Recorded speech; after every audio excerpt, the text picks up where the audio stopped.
امیر جماعت اسلامی حافظ نعیم الرحمان کا کہنا ہے کہ بجٹ میں کوئی نئی چیز نہیں ہے، حکومت کا آدھا بجٹ سود میں جاتا ہے جس کا پورا بوجھ عوام پر پڑتا ہے۔ مہنگائی کے دور میں نجی شعبے کے لیے کوئی ریلیف نہیں دیا گیا۔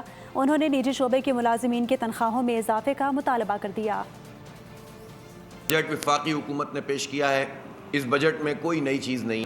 سیدھی بات یہ ہے کہ جو 18,000 اور 18.77 ٹریلین کا بجٹ ہے، اس بجٹ میں سے 8,000 ارب روپے سے زیادہ تو چلے جائیں گے قرضوں کے سود میں، کہ ان کا سود کو ختم کرنے کا کوئی ارادہ نہیں ہے۔ کہ وفاقی حکومت نے کہا کہ ہم نے 7% پنشن میں اضافہ کر دیا، تنخواہوں میں اضافہ کر دیا۔ خود حکومت یہ بتاتی ہے کہ انفلیشن 8.2% ہوگا اور اضافہ 7% کرتے ہوں تو آپ تو کمی کر رہے ہیں 1.2%۔ عام لوگوں کی تنخواہوں میں تو آپ 7 اور 10% اضافہ کریں، اور پارلیمنٹیرین کی تنخواہوں میں آپ 300% اور 400% اضافہ کریں۔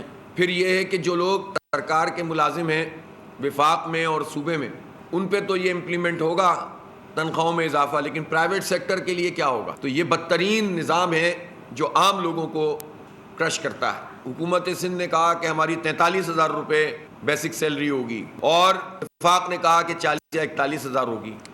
یہ پوری پی ڈی ایم مل کر بیٹھ جائے، 43,000 روپے کا بجٹ بنا کے دکھا دیں، ایک گھر کا 6 افراد جس میں رہے ہوں۔ سبسکرائب کریں اور بیل دبائیں تاکہ کوئی خبر رہ نہ جائے۔